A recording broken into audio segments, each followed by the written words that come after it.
Szanowni Państwo, Ladies and wracamy. gentlemen, we are back to our webinar after a short 5-minute break. And according to the announcement, now we shall have the second lecture, the lecture by the manager of the Center for Research of the National Museum Auschwitz-Birkenau, Dr. Piotr Setkiewicz, PhD. Despite the fact that in the first period of functioning of the camp, the authorities, SS authorities, did not foresee permanent accommodation of working groups outside of the camp.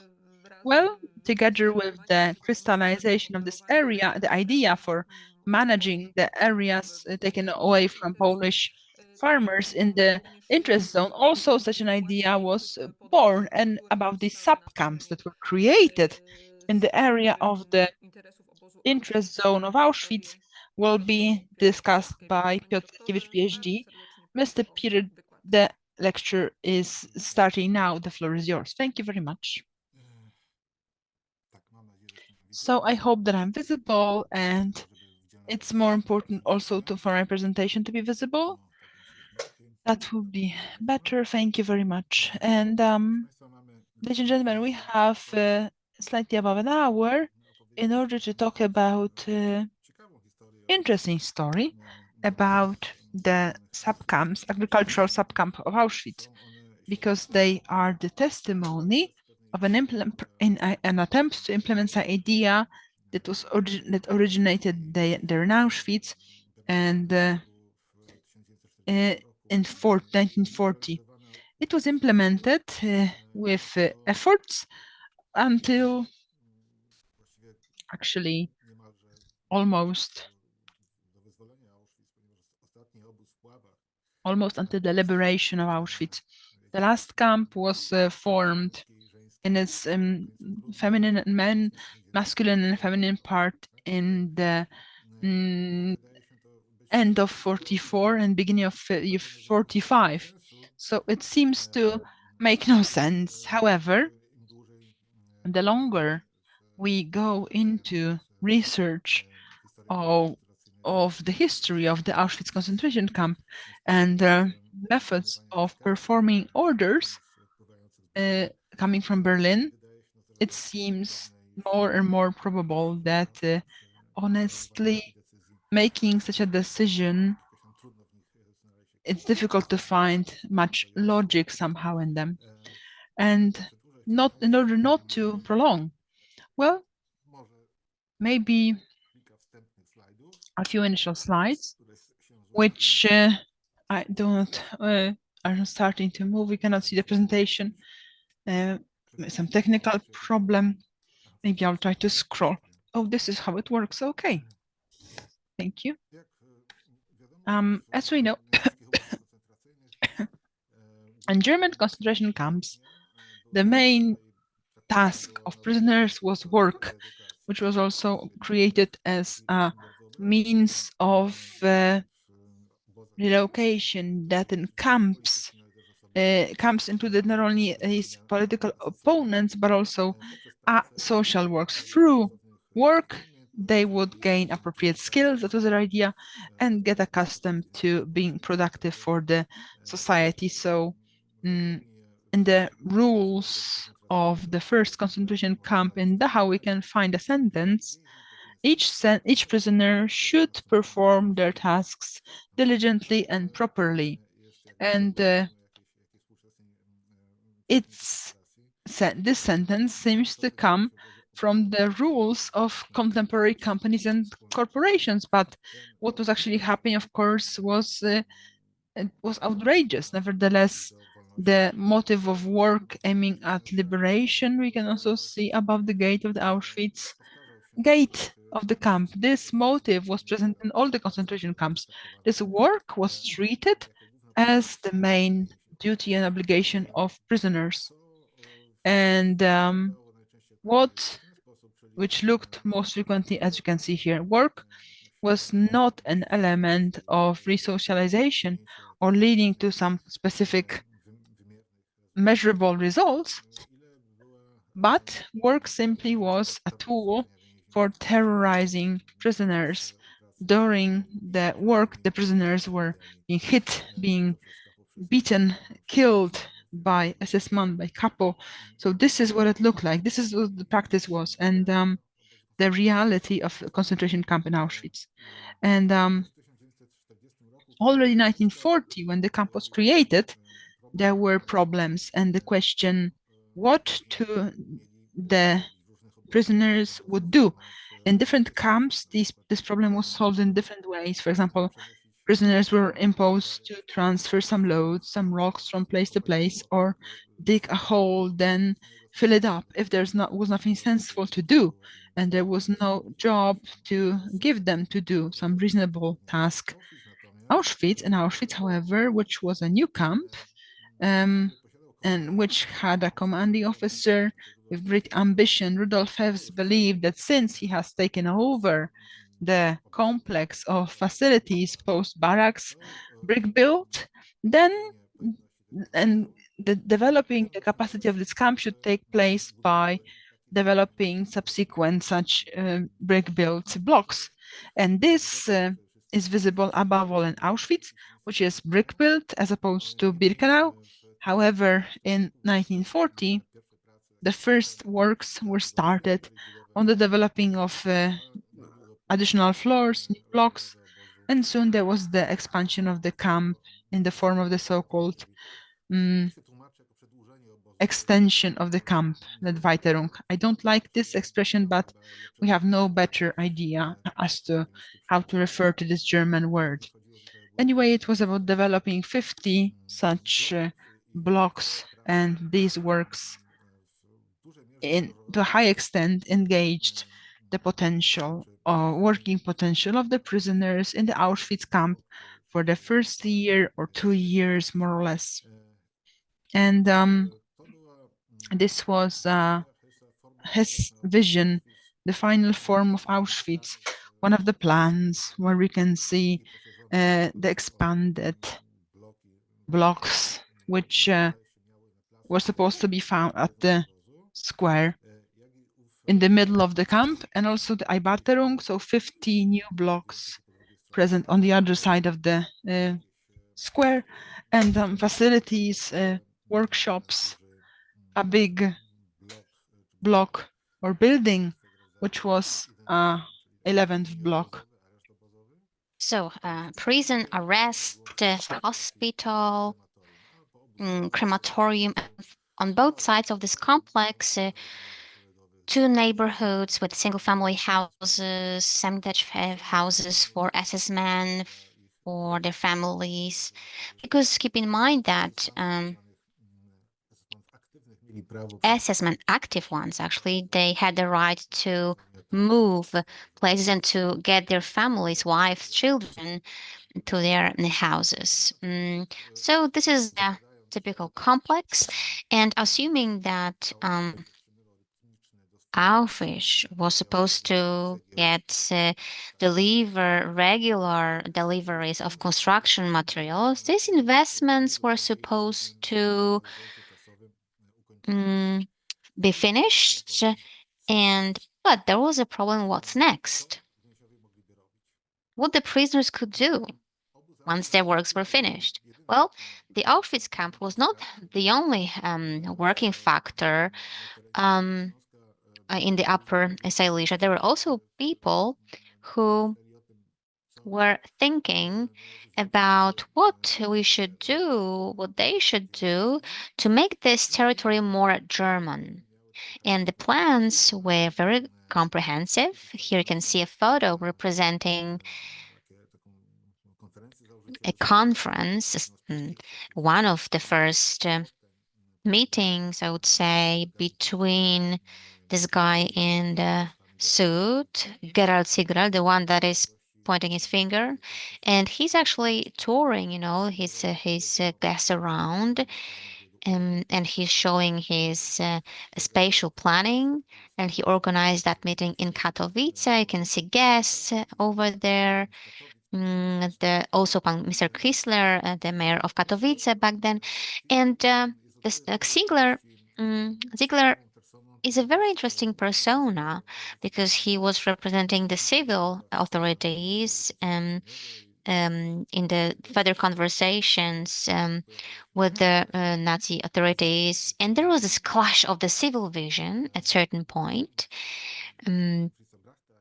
of Mr. Ziegler and Vrachte with the Auschwitz vision. So you can see here what this vision should look like as an example. That was a press example, actually. The eastern part, the western part actually was supposed to have this neighborhood in the German style. You can see this style here in the picture. And another factor, a decisive factor, Reisig van Hitler in the middle, and Hess, the deputy of Hitler, and other officers, and he's showing this model farm where which was going to be created in the east, of course.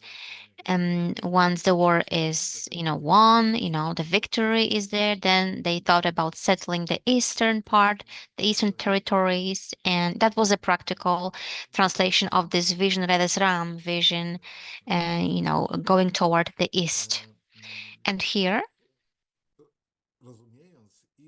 well, understanding this kind of ideologies and, the thought that it will be accepted by others, Rudolf, the commander of the Auschwitz camp, had this, similar vision. I don't want to talk too much about it anyway, because I'm not sure, but I think that the previous speaker said something about that. So just a few slides for you. This is the first of the ideas that came up.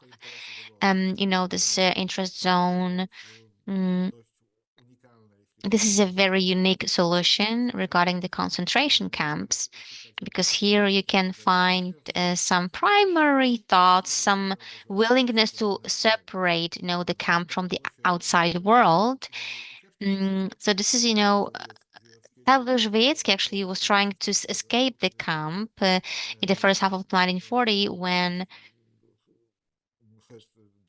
Hess demanded that all prisoners and civil workers that were actually part of this escape had, got punishment for this engagement in this escape, and they found support in the, among the SS police in Wrocław city. They offered that they should actually deport all these people that were betraying, actually, because Poles were going to support or help everyone who wanted to escape the camp. So on the one hand, that was the idea to somehow deport Poles, remove Poles from the territory around the camp and in the camp, just to increase the security, as they referred to it, But on the other hand, Herschel actually came to a conclusion that in the past, well, they thought that someone, somewhere, or someone, the camp, the construction of the camp would finish, and the prisoner were supposed to do something else. So, and then in the surrounding of the camp, there were not really any like bigger facilities plans that where they could actually find employment afterwards. So they had an idea that if it was not possible, then this lands around the camp could be confiscated. Ponieważ Reichsführer SS And for the Himmler question is ma very weak. uprawnienia i władnym jest, So ażeby here, takich bigger, Polaków stąd and there's usunąć, a działać on będzie problem. wówczas jako komisarz Rzeszy do spraw umacniania Niemczyzny. To jest taki tytuł i jedna z licznych funkcji, którą swego czasu przejął Himmler. W praktyce oznaczało to, że mógł on dowolnie konfiskować każdy obszar na terenach okupowanych. I tutaj mamy pierwszy pomysł na ową strefę. Jesteśmy jeszcze w końcu, zapewne roku 1940, gdzieś tak w jakimś listopadzie. So in November 1940, there was another idea that is the territory between Wisla River and Sona River. They wanted to actually take over this territory. And as you can see in the map, on the right, on the right side of Sowa River, there's an area. Do strefy interesów włączony. Jeśli chodzi o They included it actually in this zone. na zachód od Rajska. So in the west of the Rajsko, you can see a small coast. Gaździce. So Garchica actually had some territory there, and he was loyal to the Third Reich. During the battle at Rajsk, his wife actually rescued the German general who To rzecz jasna dostało was ordering and the army over there, and they were quite sure about them, because they were loyal, and probably in this initial projects they took into consideration this fact, and they wanted this area, this coastal area, to be separated, excluded from the SS jurisdiction. So in this plan, this interest zone, you can see the northern and in the western part, but it's really hard to determine the southern part.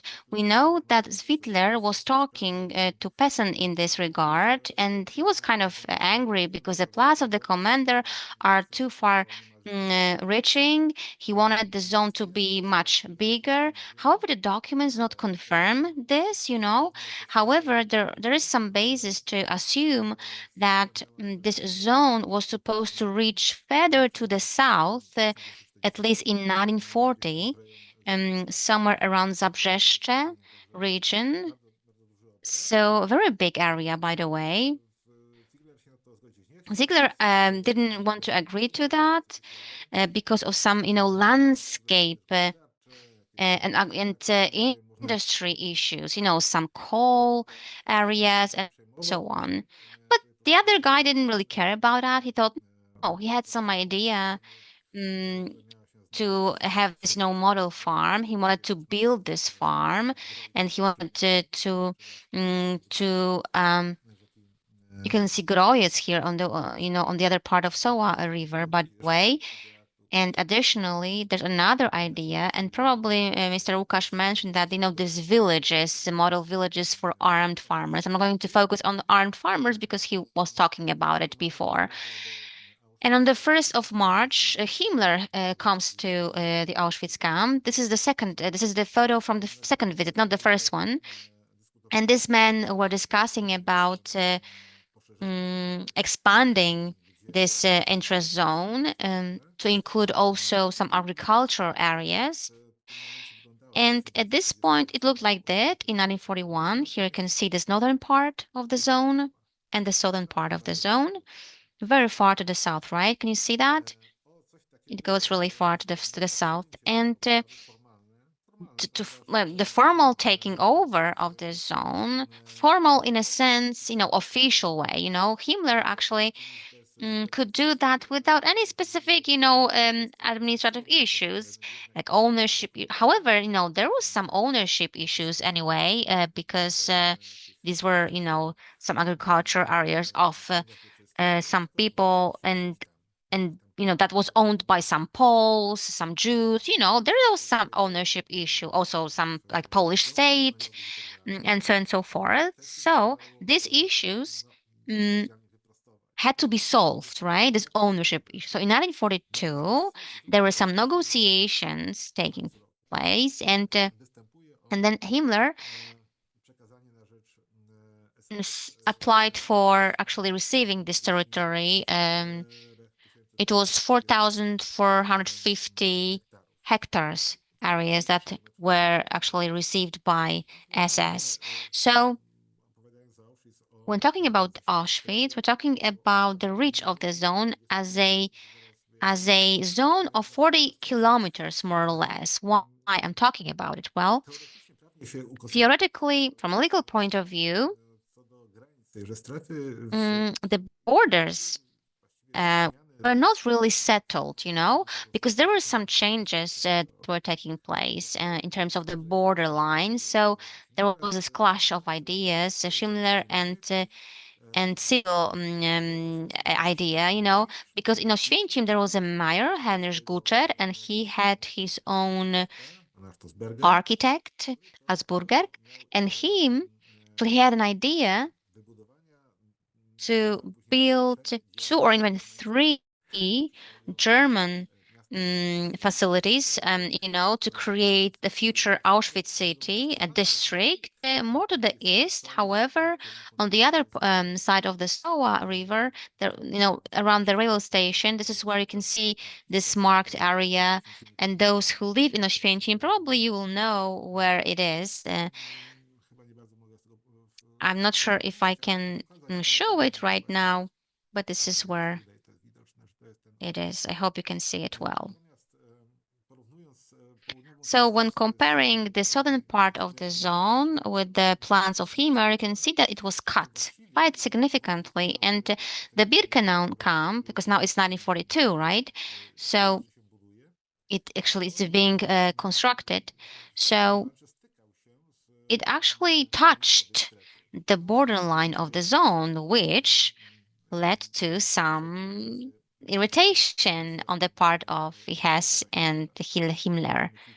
Here we have some other additional neighborhoods that, together with Oświęcim, were supposed to create some local groups, some local teams, and in Poręba, Włosienica, Trebanken-Simbungen satellite neighborhood settlement. That was a clue of this trash belts concept, supported by Gucce and also by the authorities of the Katowice district. And here we have the results of these conversations, a compromise which was about, well, the following. The camp decided to move back a little bit to allow for the access of the Oświęcim citizens to the railway station.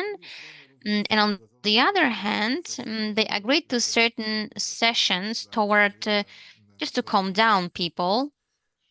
Also to calm down the moods of local authorities. So this is probably some area smaller than 40 square kilometers, which formally was approved in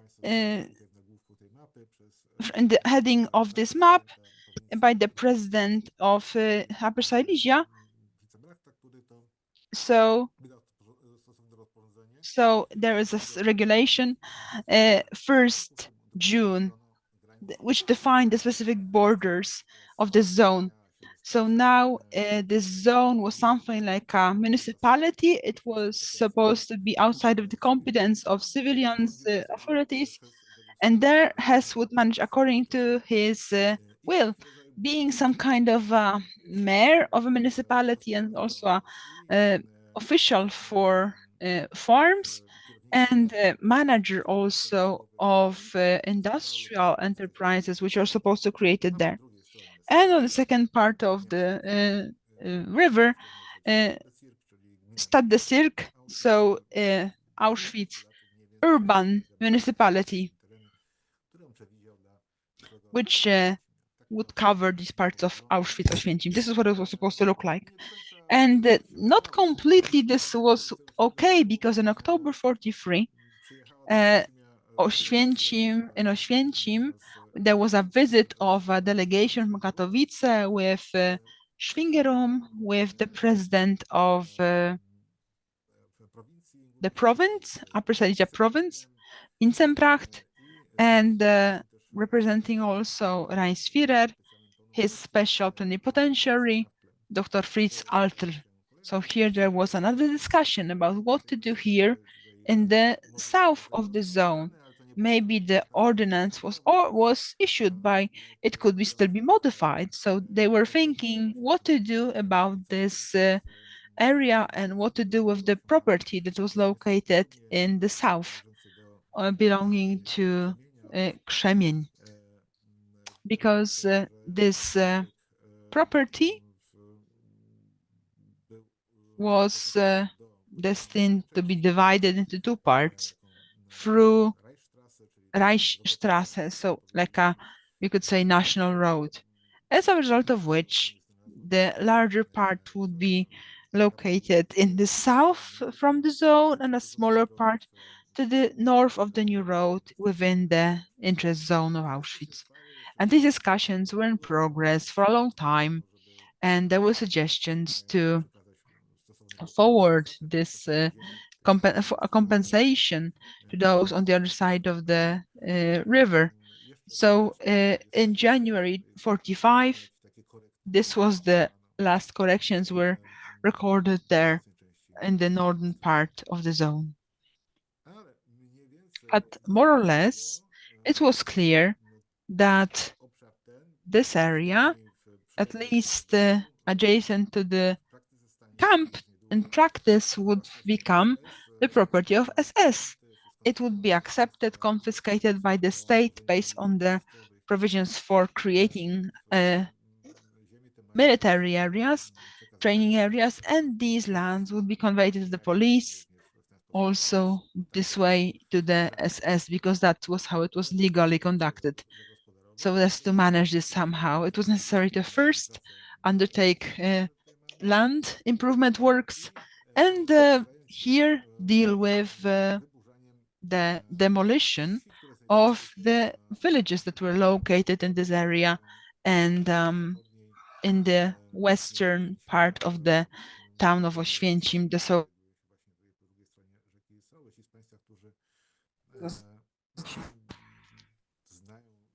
those of you who know anything about the topography of Oświęcim, you know that in this photo taken from the hill, Castle Hill, you can see once again here in renovation the bridge partially destroyed during the evacuation of Polish soldiers from the left bank of Soła River, and behind that bridge there are houses which are no longer present, no longer existent today. So they were the victim of the action of demolition of almost everything that was Polish there in order to demolish that. Here we have some photos. I'm showing them to you because these are photos that are not known, and I think that hope that you can somehow recognize them or simply get oriented about the scale of these demolitions. That was the situation in Oświęcim town, and in the villages, well, we have a little bit of photos, and I am afraid that they have been taken with some assumption to show how old these buildings were. Wooden, old, it's not a pity to demolish things like that. However, that was perhaps the assumption.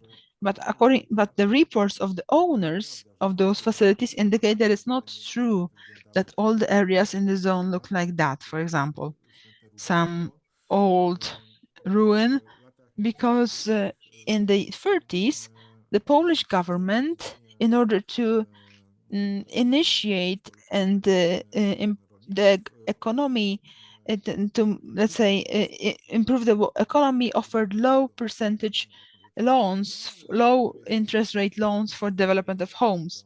On the left, you can see a brick built house. In the vast majority, these houses unfortunately were demolished by the Germans, both the old ones and also the new ones, the pretty ones. Here, once again, an old barn, but in the back, a quite nice and modern house. Poles from those areas were evacuated, and here a photo you couldn't have not had an opportunity to see inhabitants of the village waiting what their fate will be, sitting at the contemporary Kościuszko Square, and prisoners were sent to perform those works. And this commando was the worst kind of work. Commandos were groups of prisoners, and those works were performed with the use of primitive tools, very difficult works, commandos. So groups of prisoners received some wooden beam until that hitting some wall and until it collapses. You can imagine how difficult this was. On the other hand, how dangerous also, because it happened that fragments of the walls fell down towards the prisoners who had no idea about this work because never earlier had they performed it. Therefore, many people were wounded or died while performing those works. They were budgeted, as you can see, 130 German marks. This is the ending of these works in the year 1940. 2-3 budget work. When the Poles were resettled, displaced, there was still a matter of their economic property, farm property. I mean, both agricultural machines and also sewing devices, plows, etc. But also the farm animals, sheep, chicken, all kinds of animals that the displaced Poles could not have taken with them. And this whole property was confiscated by the SS men. Here we have a photo, some sheep in the area of the bridge towards Brzezinka. We have the stack in the background and some SS man as a shepherd for the sheep. There was a problem what to do in a situation when we have animals but we don't have anything to do with them because we're intensely demolishing everything located in the interest zone. So that was also the concern of the new Department of Contract Administration, Abteilung Landwirtschaft, and here this department started intensely get created, let's say, in autumn 42. And if it was interesting, if informing in the press about the existence of someone, something like Auschwitz camp, if it was prohibited because of censorship, then the management of this Schafterfaltung didn't pay attention to that. They used to hang such offers in advertisements in the newspapers that they are searching for equipment and money to develop some agricultural activity. So this administrative unit, which was probably also mentioned by Łukasz, was modified, and not only this has led to the fact that the area in the interest zone was cropped, that agricultural crops were created, but also it managed to develop a whole background and also for processing these aspects. Here we have the slaughterhouse and also the milking point, and also the bakery, which bakes bread for the prisoners, diary facility. Then this was a warehouse of grain and great buildings, great facilities destined for securing agricultural activity of the camp. Since these were slaughter animals, there was also a solution to use their leather. There was a hump there. Until the end of the year 41, it was believed in Auschwitz that there should be this kind of principle that all the prisoners from the whole camp, after finishing their workday, should come back to the camp for the evening vigil. And then it was necessary to count them to check the attendance in the camp. And this was really obeyed. So here we have a situation in which the SS has took over quite a lot of grounds, and this resulted in the fact that this did require delivering prisoners to the place of work, and that was a quite significant distance because by marching somewhere to Zielenice, there's 8.8 kilometers from Oświęcim, so it was not without an impact on the willingness to work, the sacrifice. Also, there was a problem where for a longer time Yes, for using prisoners for work with developing of different kinds of companies and factories and different kinds of production. Here the first such beneficiary of the work of prisoners was IG Farben company, which it developed a new factory, and there were also there's a principle then 41 that prisoners have to come back to the camp for the evening meeting. This was difficult for the evening roll call.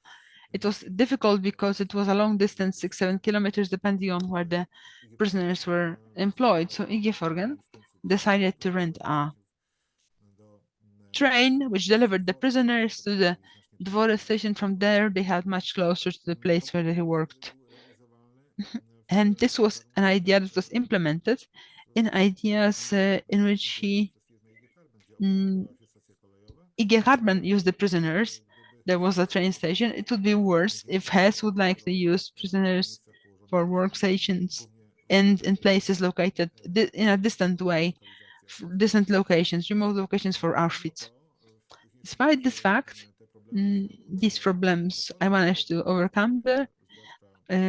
I also especially mean the period of summer 1942 when the first subcamps were created, and industrial in Chełmek, Jawiszowice, and also forest camps, which you can see on the left. In Kobiór, Radostowice, Aldo, and Stara Wieś. So these camps were created more and more frequently, and it turns out that the principle saying that all the prisoners after a certain time are supposed to be present in the specific location. But this principle did not have to be observed so strongly. In the coming years, we observed dynamic increase of ranges of subcamps. Subcamps are created mainly in Upper Silesia and also in Czechia. Now it's necessary to think what is similar. What is a checklist for you? There are different definitions and attempts to not specify what was the and what is not the subcamp.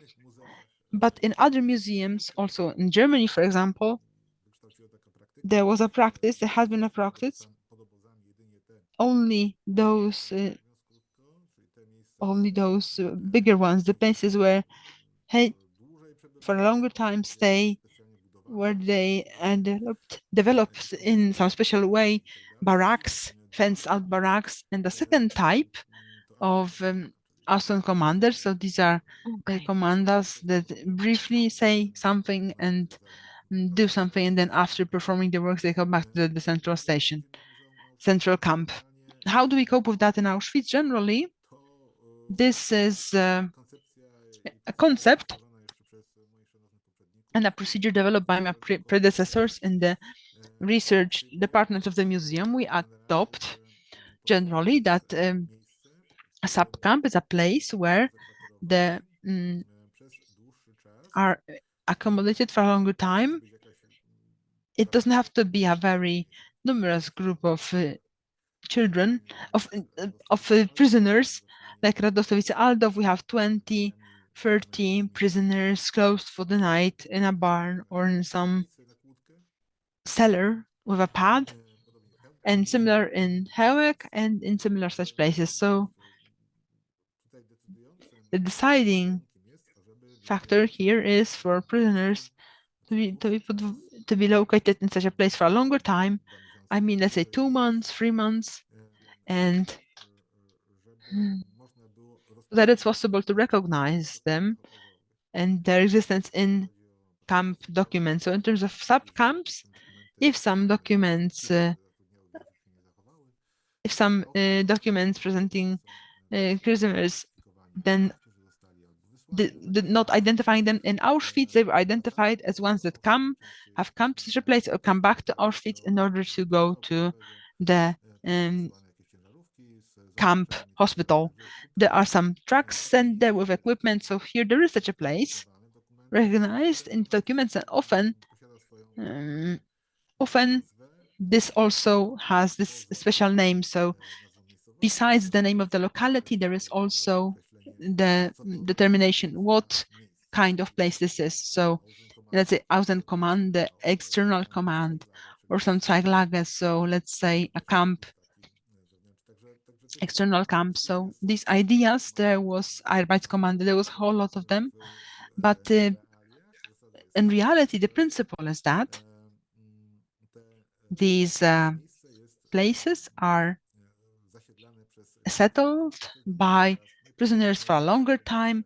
Therefore, it has some guard crew, even if it's a few SS men. And these camps, subcamps, during the war, Auschwitz had about 50. And now I'll tell you why we prefer to speak about 50, which seems to be strange because somebody could rightly notice that how come so many years after the war and you can't count them. That's a matter of definitions and adopting certain criteria. In terms of the longer sub camps, the case is clear. We have no doubts here. Here we have a board. Here we have a drawing in which photos which shows the increase of the number of subcamps. There is no agricultural subcamp here. It will be interesting for us. But we can see that the subcamps, there's no doubt that it's a subcamp. However, even if we look at something that you can see, Zolamite, we have the situation where first there is a group or commando of prisoners developing a facility for SS men that's visible in this photo. And when they finish their work, then the SS men take them to Auschwitz, and there for some time nothing happens. There is no prisoner. But then somebody gets the idea that still we have to perform additional jobs, and it would be good to dig opening in the ground or in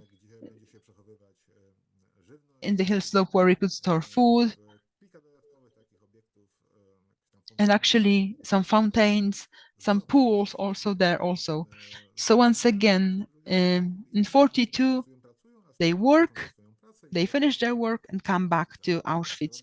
Then when this facility is already operating, it started operation much earlier, but besides the prisoners, besides the men, there are two female prisoners working there. They simply cook dinners to those on vacation.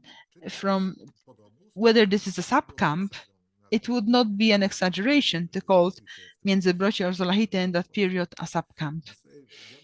So, as you know, the devil is in the detail, and we here initially these subcamps look like this. So this is, and again there is Jawiszowice, Goleszów.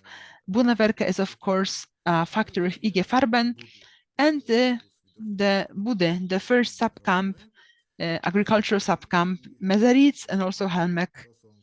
These are two subcamps which are smaller. We have here Budy. We know that back then there was a subcamp in Harmenże, but it's not here.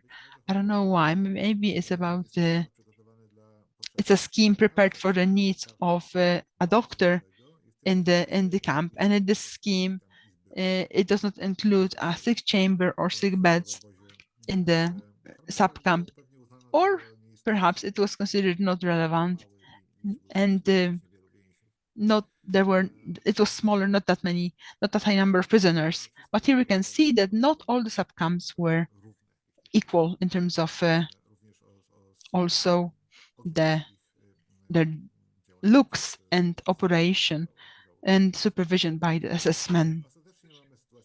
Finally, we have a situation where you can see in these pictures that there are a lot of such camps. From the north, we've got Budy. There's another subcamp nearby Hormęże, Ławy, Rajsk, and it's actually on the border with Birkenau. You can see it in this aerial photo from 1944, the second half of this year. And then we have another subcamp, Birkenau, Jeszcze bardziej na północ, and more to the north, at the bottom side of this picture, you can see a camp in Babice. So there are some like agricultural camps, 6 of them, basically, 6 specifically. And what is also interesting, we can see also some barracks, other camps. We've got Camp Bob at the Vistula River. On the opposite side, in the east, we've got another camp. You can see the chimneys here. And if we look closer at this barracks, nearby there are even more of them. Oh, what is that? Okay, just some other information here. Other camps, 11 in total, that were built by IGF Farm factory, 11 barrack camps that can be visible in these pictures as well. So when looking at this photo, if you would like to imagine yourself flying over Auschwitz, actually you will see a very interesting thing. A lot of camps, almost like 20 camps. There was also another one at the railway station in Oświęcim where there were some people that were forced to work in Galicia. There were some Poles and Ukrainian ladies who were forced to work, basically. So as you can see, this area was full of camps during the war specifically. So just coming back to our agriculture, this is a person that was mentioned by Łukasz probably, Cesar, right? And he was the head of these facilities, of these camps, basically. So let me start with the first one from actually a farm, a poultry farm specifically. And in Farmerze, they decided actually to change this village from the center of poultry breeding. And in 1941, command started. That was a way to cope with this problem, to handle it, to bring back, the prisoners for appeal there. So in Hermesre, this is what you will see. That is the poultry farm that was supposed to be established. And so they started to demolish some buildings, but also use this material from this demolition to build some chicken coops. And there's a bigger object in black that you will see there, which is a palace, sort of like a palace. And in this palace, in December 1941, they put a first group of prisoners for like permanent living. It was actually unofficial because there's a problem with animals from the assessment point of view, because they thought that animals had to be fed, right, at different times. For example, you have to close them, like in poultry, like chickens. You have to put them in coops. You have to put them in some cages. Regarding cows, you have to milk them, right? So there are certain activities related to having animals. Cows were mostly kept in Rajsk, so they managed to milk them early morning. They had milkmen who actually went to the cows and they milked them. At the end of the task, they would come back to the camp. So it was a quite prospective solution, and eventually someone came up with an idea that in winter time it would be good to perhaps for the prisoners to get there early so that they could do this works related to taking care of this chickens and hens and so on and so forth. So this palace was there, That was actually one of the buildings that were not demolished, and a group of men was brought there and closed there, around 50 people. So that was the first idea, so chickens, right? And another idea was rabbits. So I have to show you this picture, an album, SS-Man album with pictures, and they showed how SS-Man took care of rabbits. They wanted to breed them. It was actually mainly about the wool, the fur, and here you can see some of the rabbits. And you can see the cages here, the rows of cages in Auschwitz. Mm, and the cages contain this, rabbits, and you have a diagram representing a dynamic increase in the number of rabbits in Auschwitz. As you can see, there's a big growth, and quite a lot of them. And other photos. The first one, again, aerial picture by Luftwaffe in September 1941. Harmenje, again, you can see a village here, Harmenje, and which is now during the demolition because it is going to be demolished soon. And the second photo taken by Alliance in 1944. And here you can see that the village actually is not there anymore. And in the same place, there's a small pond, let's say, you can see. And there are rows of cages for rabbits. And this is a central object there in this subcamp 1941. On the first floor, there were, as I said, 50 prisoners who were taking care of these animals, and the majority of them were Poles. And we have the only sources here that would tell us something about the relationships and formal things, the conditions, the nationality of the prisoners. So we can only take this information from these relations that we get, from the reports that we get. And as far as we know, there are some German people, but the remaining of them, around 44, 45, 5 of them were Polish prisoners, basically, who were taking care of, these animals. They were working, and the German prisoners, um, they had some other functions, like, for example, for biters, and they were kind of supervising the other ones, the Poles. And in Harmenja, in this village,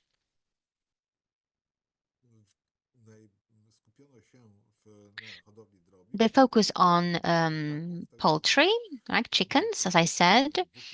There are around 2,000 of hens of chickens, around 300 of geese, and also turkey. So different types of poultry. There were, of course, rabbits. There are also nutria. And they were trying to also keep some dogs, like, for SS needs. So all these works were performed by men first, and later also women. Regarding the conditions, living conditions in this subcamp were different. They were various. For in this palace, they were better, of course, but in the half of 94, when they moved, oh, a certain group of women, they brought certain group of women to this camp. Then men were moved to other buildings in the village from this palace. So based on the reports, some referred to it as a school. And it seems strange because in Harmenje there was no school at all. I'm not sure why they were referring to it as school. Of course, there was a building that was hired for school needs, for teaching children, for education. Maybe that's what they meant in this document. So here in Harmenje, there's one subcamp officially. However, actually two are becoming to exist, right? Because we have different places settled by prisoners. So even worse, when interpreting these events, according to the definition of a subcamp, well, I have it somewhere. Yeah, okay. There was another complication that occurred when they brought a commander, a group of fishing men, like fishermen. So there were some fish ponds, and that was very important also for commander health, because everyone can, let's say, farm, can,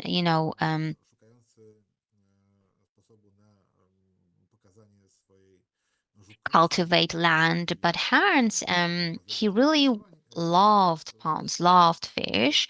So he wanted to use these fish ponds that were located there before the war, even.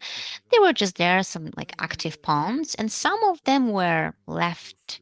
Some of them were abandoned, not used anymore. So Hess actually, in 1941, he would order some expertise. So that's quite interesting because they actually asked some SS man from the front who was an expert in establishing pond, like fish ponds, and he got some holiday free time, and they send them to Oświęcim to make a report and evaluate if they could actually use these ponds for fish. So he prepared the report, another report, and the conclusion was that what has demanded was actually exacerbating because it was too much, because the scope of works would be too big to actually expand this area, this pond area, for different reasons. For example, the ponds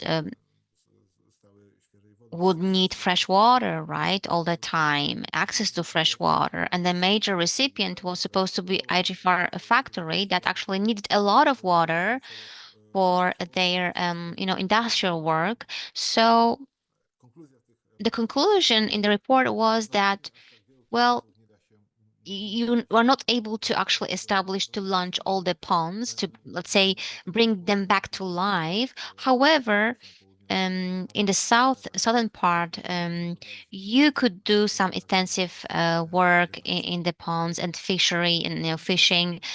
So there are several ponds that actually were used for this purpose, and there was also a house of the Psots. It is the house that is located near the Vistula River, and you can get to Wola. And there is a bridge over there, mm, very complex one because it breaks down all the time, and it's in renovation all the time. However, there was a house there, and in this house there was a group of fishermen, and they were, of course, dealing with the ponds. They were, feeding fish. Then they would fish them. They would sort them, and of course, Hess was trying to also look at it from a scientific perspective. So he was really interested in statistics regarding, temperature of water, temperature of land, of soil, specifically what kind of measurement devices to use, tools to use. They would, also in winter time, they would drill some ventilation holes in the ice. So they were taking care of the fish, but on the other hand, they were also doing some scientific research, and not, of course, themselves. These were the prisoners, but there was one prisoner mm, who was a professional expert, Yetman Shell. He was actually an expert in fishing and a theology. It's a theology expert, at some fishing institute in Berlin. So, of course, for his communist ideology, he had to go to Auschwitz. So, but he was a scientist. He was an expert. So he was taken to this group of men, fishermen, and he was responsible for the scientific part. And so, if let's say fish would go dead, then he was supposed to explain the issue, why they died. Maybe there was some disease, maybe something went wrong, So he was responsible for the scientific part and so on. So in 1944, he was not the prisoner anymore. He was actually left. He could actually leave the camp, and I know that because he was actually he's actually Silesia, and he would visit different places in Silesia and talk about fishing, fish breeding from a scientific point of view. Of course, he was a scientist, so he would give some advice to fish lovers. Um, so till the end of this subcamp, he was this expert. So that's the situation.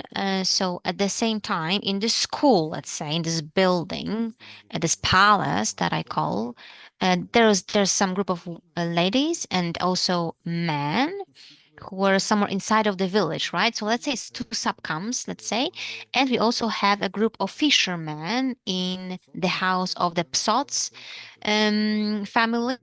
This is a second group, this group of men who were dealing with also cows, handling horses. So different groups of people responsible for different things, different works, sometimes very heavy works. And then they went to Buddha eventually, subcamp. So we have two uh, locations settled by prisoners in Harmerze and in the house of the Psots family. So now we're not sure how to count all of this, but we, with my colleagues, came to a conclusion that we are not going to treat this group of fishermen as a separate subcamp. However, perhaps we should, because there's a space to live on your own. It is a building that can be closed. It has window. It's isolated. It has some micro team there, right? Because the head of this group was also an SS man, Shafir George Zauer, who was later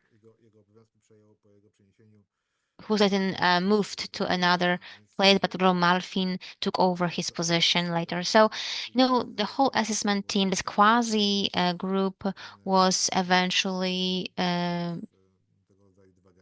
there. So, I'm not sure. We assumed that this fisherman and well, we assumed that there are two groups, two, let's say, camps, subcamps, a lady one and a male one. So and we somehow exclude this fisherman group anyway. So this camp had around 30, 50 prisoners, and it was quite small, too small actually to do all the tasks that were given to them, both ladies and men. So there was a lot of animals over there, so like poultry, chickens, cows, and so forth, and so forth. So a lot of animals. It was too much to do for them. So despite this regular stuff, apart from them, mm, there were also some groups that would come there from other subcamps, especially Birkenau. So that's what it looked like. And concerning the subcamp, the male subcamp, it also had a quasi commander that was Führer, Xavier Eidenschied. And for the ladies, there was a lady, Marin Lender, she actually was supervising them, and she was supervising the ladies, basically living in this palace. There was also a group of SS men, guards, who were also, guarding and then looking for these prisoners, mainly Germans. However, based on the reports by ladies, these were older SS-men, Volksdeutscher, from Slovakia, the Czechia, and this, you know, that was typical. Było czymś w rodzaju gospodarstwa wzorcowego. This agricultural farm was a very model one, exemplary one. It was actually visited by different officials who would come to Auschwitz just to visit the camp, It was a pleasure for very few people to visit this farm. And regarding Himmler or Paul, the head, when they were in Auschwitz, especially Paul, he was really interested in different issues, in different aspects, organizational aspects, construction aspects. So they would be taken to Harmeja to show what it looked like, how they worked, how these prisoners worked regarding farming and breeding and animal things. So there were also some other delegates that would come, but not so important to show everything to them. So if they showed something, let's say Himmler or Paul, they would show them some territories adjacent to also chambers, crematorium. But those from ministries, Berlin, and then they would take them in the car. They would show some maternity part of the camp, and then they would skip some places, or from the distance they would show, yes, this is where you can find Birkenau, some wooden barracks. Now let's go to our farming areas. Let's see how much soil we have, how much land we have, how many cows and horses, chickens, ducks we have. So there are several reports from this office, from these business trips, and the authors of this report say that yes, we were informed that here in Auschwitz you can find some chickens, cows, and horses. And looking at these reports, I think 1/3 of them, of such a report, is an actual description of what you could find in Auschwitz in the subcamps, agricultural subcamps, and it served as a kind of camouflage. So some officers, SS officers, who were actually, touring these guys, they actually learned by heart these lessons because the data are very similar. These phrases are very similar in these reports. So it seems that they learned it by heart. We have quite a lot of pictures from Harmeja. I'm going to show it to you in a minute. Just a few pictures for you. And some fencing. And in the background, some coops, chicken coops. After the war, when some citizens would come back, the owners would come back of this land, of those Poles specifically that had been, deported. Well, when they came back, there was no space for them to live. There were no houses they could live in, apart from the coops, chicken coops, which was kind of solid, because they had this, brick. They had this really heavy roofs, and they could somehow live there for some time at least, and then they were used for some farming anyway. But you can recognize that these were actually coops, chicken coops, not typical houses, and they would stay there for many years after the war.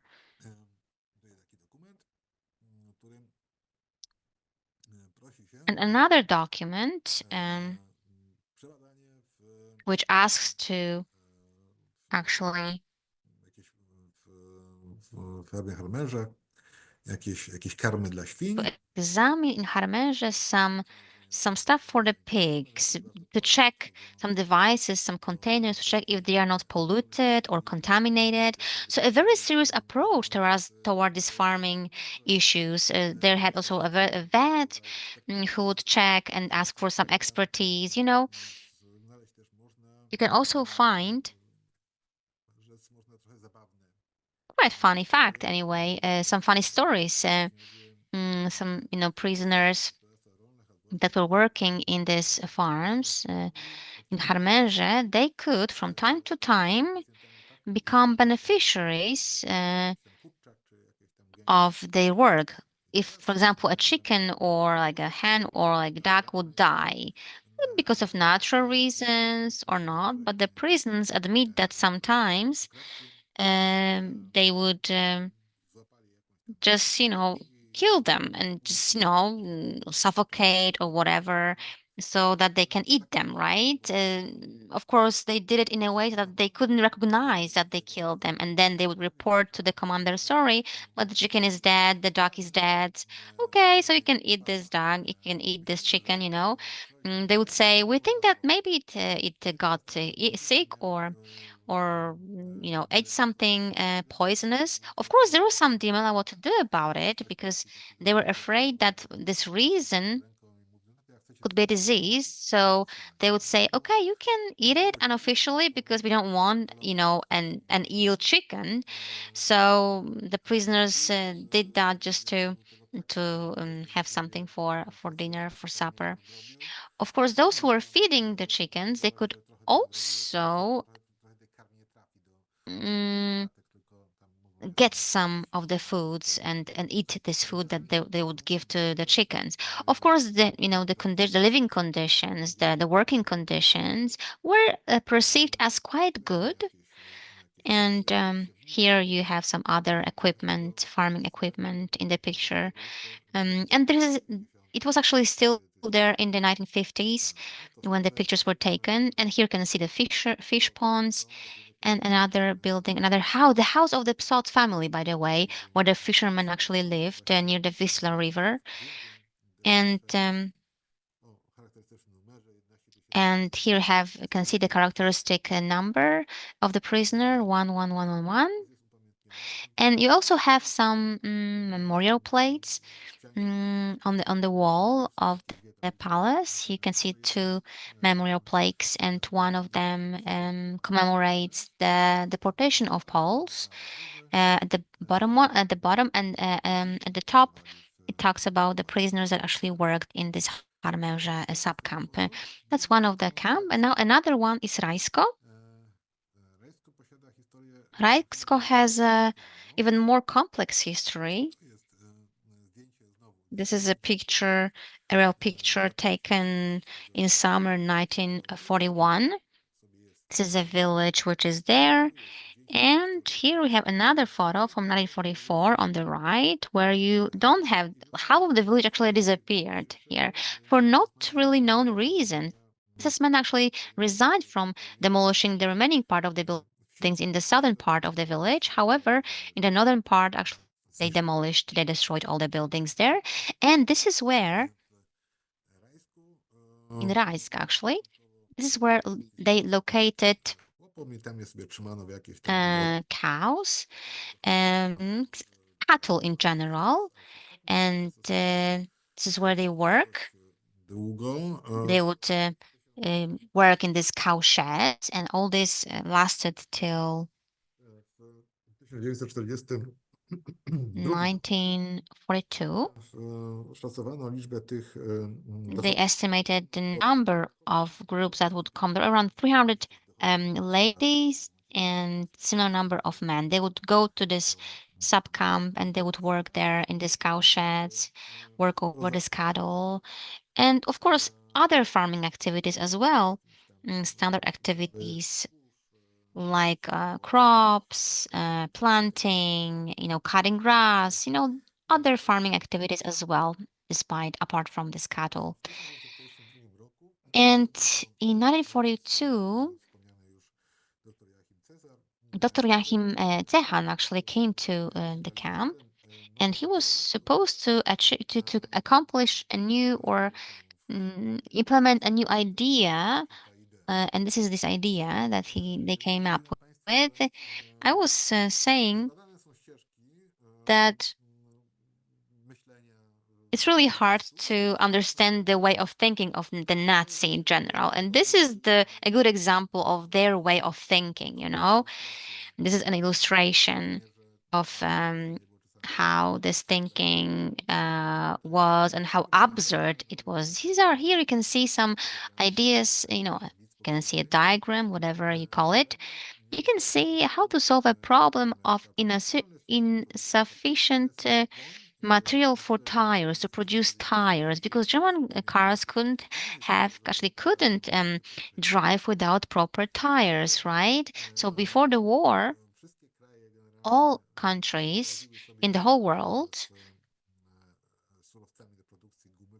had some resources to produce rubber. They would take that from India, from Brazil, specifically the material and the rubber that they actually took from these trees, as you can see here. Yes, the resin, and based on that, they use this material, the raw material, to produce rubber and then tire.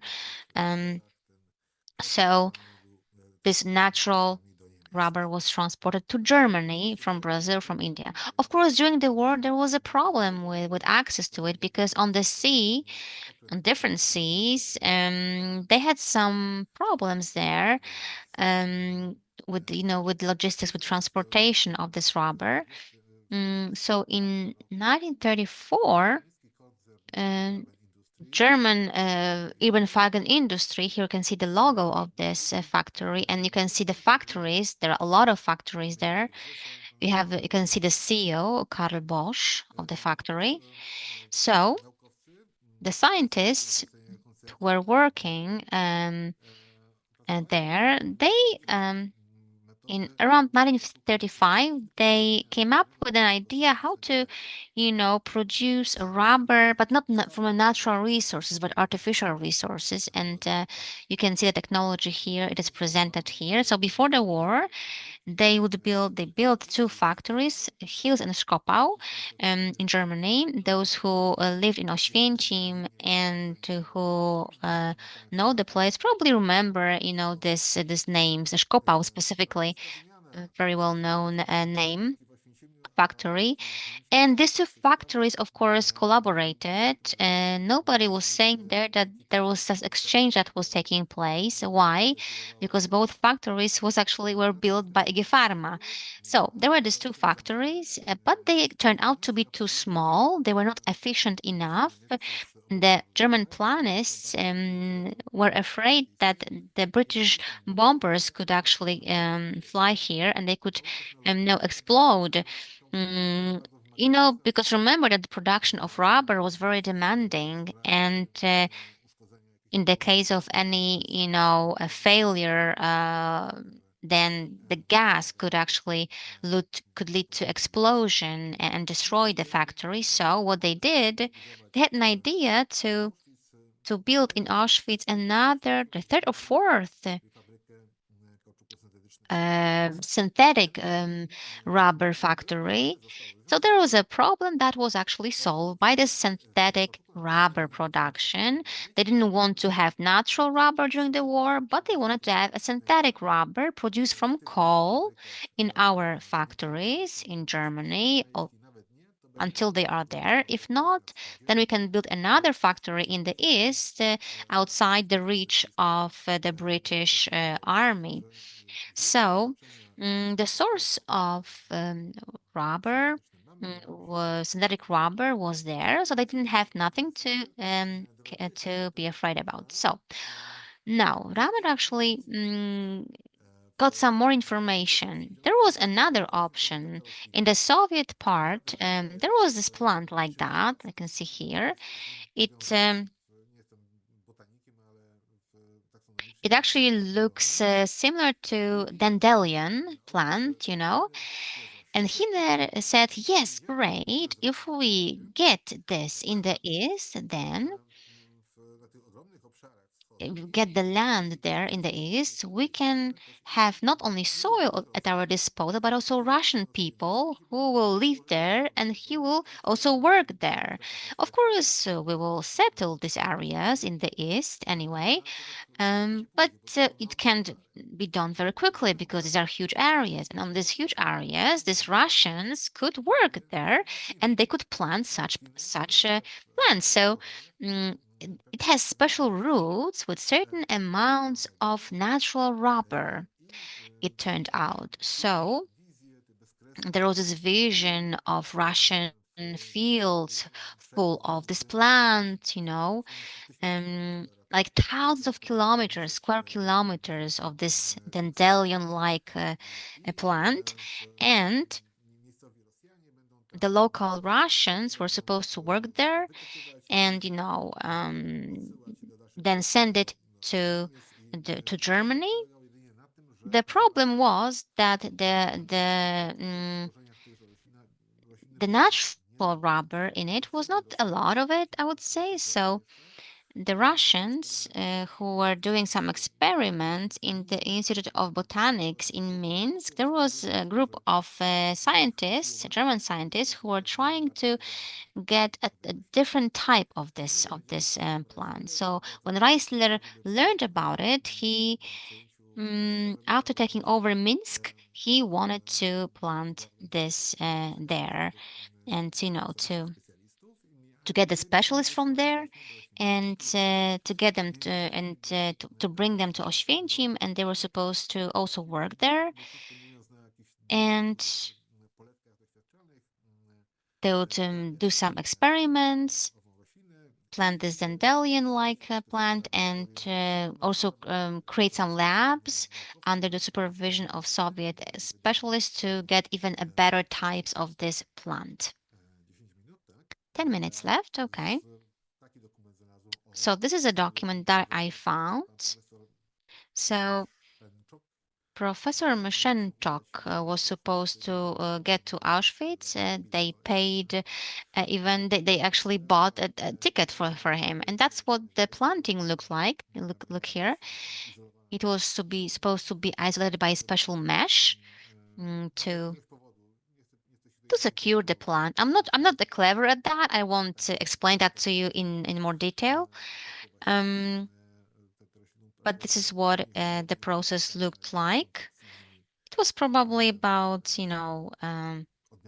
some security reasons. Anyway, so here we have some other plans of investments in Rajsk. And here you can see a central object. It is actually a boiler room, and it is there, still there. These are the pictures from the construction. And next to it, there are some greenhouses, very big greenhouses, and some prisoners working on the construction of these greenhouses, and some other greenhouses. And now a greenhouse complex around this boiler room. So that's what the ladies' work looked like in the greenhouse, where in this greenhouse they planted not only this dandelion-like plant, for natural rubber, but also other plants. So on the one hand, they wanted to create a scientific lab, botanic lab, where the prisoners could work, those with high qualifications, of course, and well, ladies specifically, and they were Poles, but also Polish ladies, but also they also then brought Jewish ones as well, and these ladies were specialists in planting, and so that's why they were handling this kind of work. They could see which type of plant was better. That's what they did in the lab, equipped with special microscopes, glasses, and other devices. This is one part. So this is a group of Pflanzenschule, so a group of scientific group, I would say, and another group was Geta. It's more about gardening, and here you can see this gardening. The idea was to build a greenhouse where we would plant, standard flowers, like even like lettuce, veggies, flowers in general, like standard plants, and they were going to sell all these plants later. That was sort of an investment and to bring some profits, of course.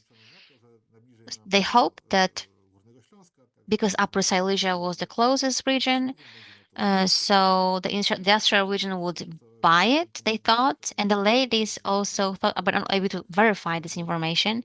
They would say, "Oh, flowers were well known in Oświęcim, and cucumbers were very well known." They would be sent to Berlin with, a quality signature. Auschwitz were the best ones, in central, in Oświęcim.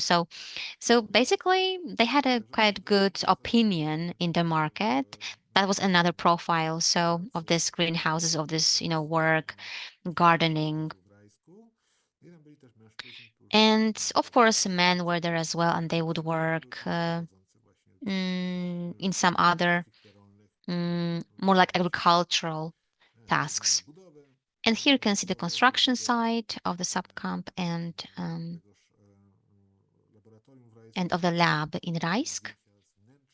A photo from the inside, some more photos from the inside, the workplace of ladies, and these are the conditions they had. I would say great conditions, and the prisoners that were moved there in 1943, they were really shocked that they had such after the experience in Birkenau, they had these good conditions suddenly, so they were kind of surprised. And I think Cesar actually was responsible for that. He was a kind of conflicting guy. He would have arguments with many people. Um, and Hess actually couldn't do anything about that because he had support in Berlin and he was higher in hierarchy. He was a major SS guy, one of the main ones. So they didn't like each other anyway.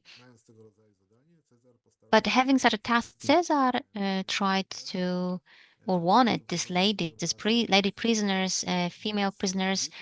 mm, he wanted them with the next epidemic of typhus. He tried to. Well, please keep in mind that his wife actually died from typhus. So he decided to rescue these prisoners, these lady prisoners, the specialists, and he moved them to another location um, where they would sleep and live Gapshedoide in Auschwitz.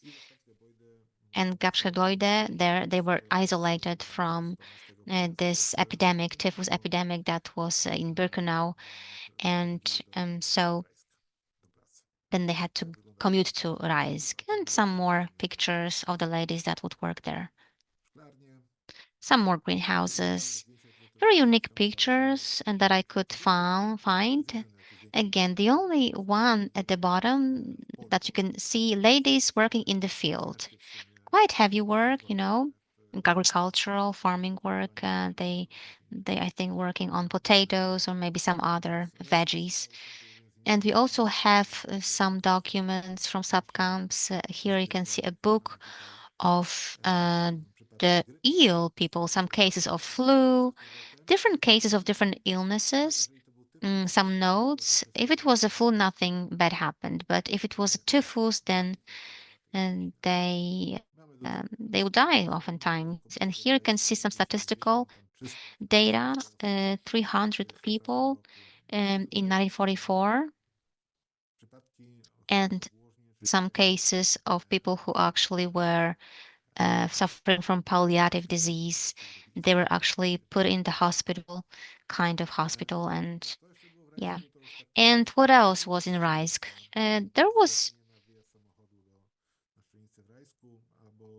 There was also a shooting range. Shooting range. They could get there and have some fun. They would shoot as you can see here in the picture. Quite interesting. Somebody would think, why are they lying on the table? Well, that was actually some part of exercise. In Germany, shooting in this position from the table one of the training. And what else was in Raisk? Here's we have a building, hygienic institution. I would say it's a different story because all this farming farms, they also wanted to examine different products, test different products. And actually, this hygienic institution was responsible for this testing. And some more pictures and boiler rooms. You can see also a memorial plaque here, and you can find it today as well. And now, Birkenau. I'm just looking at my watch, and I think I cannot speak longer, but let me just show you the pictures that I prepared for you. And this sub camps, you can see them actually in the pictures. We don't have plans, but from the aerial pictures, you can see where you can find them. You can actually find them. Here you can see Budy, and we have some sheep yards and pig houses, pig coops. So different barns for different kinds of animals. So we have, of course, male and female parts again in this subcamp, but both males and females were isolated by fencing, of course. So they couldn't contact with one another. And, as I said, some barns in nature and statistical data for female and male camps. In the male part, we have 500 people there, men. Of course, the numbers would differ depending on the needs of seasonal work. So, if they had to cut grass or crops or do some other works, then they would hire more prisoners for this kind of works. And this is the picture from 1950s. So not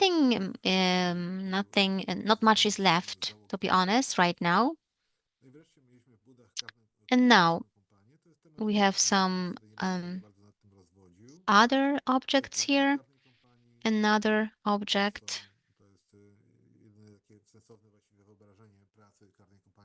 You can see the work. Janina Tolik picture. It was actually a punitive campaign anyway, so I don't want to focus on that. And we also have some information on massacre on 19 September 1942, or even before, has sent to Berlin some report that something like that happened, like massacre. So then he ordered him to prepare a detailed description of what happened there and send it to Berlin because Reichsführer was interested in what happened, this massacre. And of course, there were no such barracks over there, so I don't think this picture is reliable. But there was some kind of like rebellion that happened. Um, I think I can find it in the internet, this, image, some maybe publications on that. Please keep in mind that there were no such barracks, so this picture is not like realistic. And another subcamp in Poive next to Harmenge. As I said before, a small one. It was established at the beginning of 1945, the last one that was created. So we don't have many pictures, post-war pictures. Some of them were taken in 1950s, and you can see them now, a gate, entrance gate, but not many pictures from this camp and from this period. And this picture actually was taken by the owner of this house anyway, and he tried to live in some barrack first in Poive. When he came back in 1945, they actually told me you have to pay for living here in his own house, by the way, because it